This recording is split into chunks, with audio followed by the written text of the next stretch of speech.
મોરબી મહાનગરપાલિકા દ્વારા રવાપર વિસ્તારમાં જનભાગીદારી યોજના હેઠળ નવા સીસી રોડના નિર્માણ કાર્યનો પ્રારંભ કરવામાં આવ્યો છે. વૈભવલક્ષ્મી સોસાયટીથી એન્જલ હાઇટ્સ સુધીના અંદાજે 185 મીટર લાંબા રોડનું ખાતમુહૂર્ત મેયર ઉત્તમભાઈ સુરાણીના હસ્તે કરાયું હતું. પાટણમાં પિતાનું મોત થયા બાદ અગ્નિ સંસ્કારના થોડાક જ કલાકોમાં પુત્રનું પણ હૃદયરોગના હુમલાથી અવસાન થયું છે.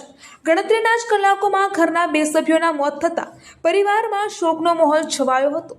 પાટણના ઝવેરી બજારમાં સોના ચાંદીનો વ્યવસાય કરતા સેવંતીલાલ પંચાલનું ગત રોજ અવસાન થયું હતું. તેમના અગ્નિ સંસ્કાર સિદ્ધપુર ખાતે કરવામાં આવ્યા હતા. અંતિમ વિધિ પૂર્ણ કરીને પરિવારજનો પાટણ સ્થિત પોતાના ઘરે પરત ફર્યા હતા. ત્યારબાદ રાત્રિના સમયે સેવંતીલાલ પંચાલના મોટા પુત્ર વિજય પંચાલ ઉંમર 48 વર્ષને અચાનક હૃદયરોગનો તીવ્ર હુમલો આવ્યો હતો. આ હુમલાને કારણે તેમનું પણ અવસાન થયું હતું. વડોદરા શહેરના વડસર બ્રિજ નીચે આવેલા જીમની બાજુમાં વાહન પાર્ક કરવાના મુદ્દે 2 જૂથો વચ્ચે બોલાચાલી બાદ મારામારીની ઘટના સામે આવી છે. તેમજ જાનથી મારી નાખવાની ધમકી આપવામાં આવી છે. સીસીટીવીમાં સ્પષ્ટ દેખાય છે કે 4 લોકો મળીને જીમ સંચાલકને મારતા દેખાય છે. આ ઘટનામાં જીમ સંચાલકને ઈજા થતાં તેઓને સારવાર માટે હોસ્પિટલ ખાતે ખસેડવામાં આવ્યા છે. જીમ સંચાલકના કહેવા પ્રમાણે રવિવારે જીમ બંધ હોવાથી અમારા ગ્રાહકોના વાહન પાર્કિંગ કરવાનો સવાલ જ ઊભો થતો નથી.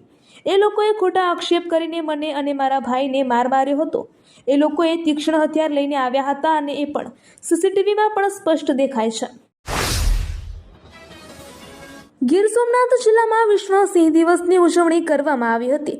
સિંહોના સંરક્ષણ અને જાગૃતિનો સંદેશ લોકો સુધી પહોંચાડવા માટે વેરાવળ શહેરમાં 1300થી વધુ વિદ્યાર્થીઓની રેલીનું આયોજન કરવામાં આવ્યું હતું. વિદ્યાર્થીઓએ આ રેલીમાં જોડાઈને સિંહ સંરક્ષણ અંગે લોકજાગૃતિ ફેલાવી હતી. ગાંધીનગર સચિવાલયના બ્લોક નંબર 9ના બેઝમેન્ટ ભાગમાં અચાનક જ આગ લાગી હતી. જોતજોતામાં બેઝમેન્ટમાંથી કાળા ધુમાડાના ગોટે ગોટા બહાર નીકળવા લાગતા સમગ્ર પરિસરમાં ભય અને અફરાતફરીનો માહોલ સર્જાયો હતો. આ ઘટના સમયે બ્લોકમાં ઉપસ્થિત કર્મચારીઓમાં ક્ષણભર માટે દોડધામ મચી ગઈ હતી. જોકે ફાયર બ્રિગેડની સમય સૂચકતાથી આગને કાબૂમાં લઈ મોટી હોનારત ટાળી દેવામાં આવી હતી. નવસારીના છાપરા રોડ ઉપર આવેલી સિલ્વર પાલ્મ સોસાયટીમાં રહીશો અને બિલ્ડર વચ્ચે મેન્ટેનન્સના હિસાબ અને લિફ્ટના લાયસન્સ મુદ્દે ઉગ્ર વિરોધ સર્જાયો છે. રહીશોએ બિલ્ડર પાસેથી અંદાજે 1.25 કરોડના હિસાબની માંગણી કરી છે, જ્યારે બિલ્ડર પક્ષે 8 લાખનું બેલેન્સ માઇનસમાં હોવાનો દાવો કર્યો છે. આ મામલે યોજાયેલી બેઠકમાં ભારે બોલાચાલી થઈ હતી. સાબરકાંઠા જિલ્લામાં લાંબા સમય બાદ 3 તાલુકામાં વરસાદ નોંધાયો છે. જો કે અન્ય તાલુકાઓ કોરા રહ્યા છે અને વરસાદની અછતને કારણે ચિંતા યથાવત છે.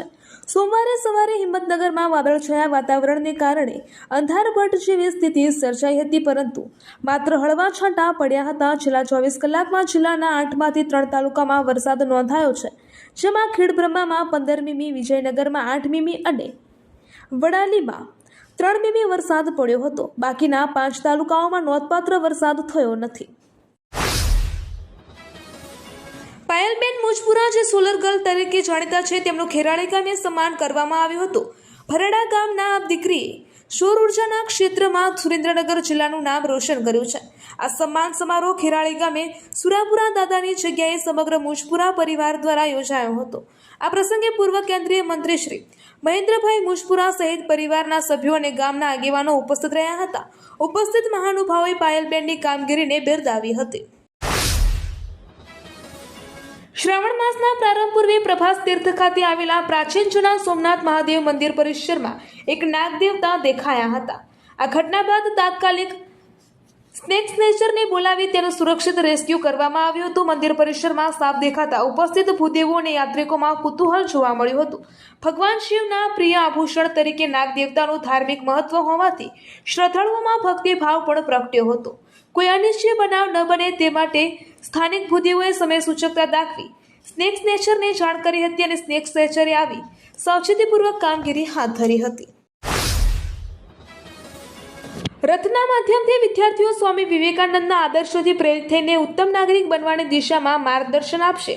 શ્રી રામકૃષ્ણ આશ્રમ રાજકોટ દ્વારા વિદ્યાર્થીઓમાં ઉચ્ચ જીવન મૂલ્યો, નૈતિકતા, ચારિત્ર્ય, રાષ્ટ્રભાવના અને માનવીય સંસ્કારોનું સિંચન કરવાના હેતુથી મોબાઈલ વેલ્યુ એજ્યુકેશન વાન વિવેક રથ આજરોજ ભાવનગરના કાળિયા બીડ ખાતે આવેલ વિરાણી શાળા ખાતે આવી પહોંચ્યો હતો. આ પ્રેરણાદાયી રથનું સ્વાગત ભાવનગર જિલ્લા કલેક્ટર ડોક્ટર મનીષ બંસલ દ્વારા કરવામાં આવ્યું હતું.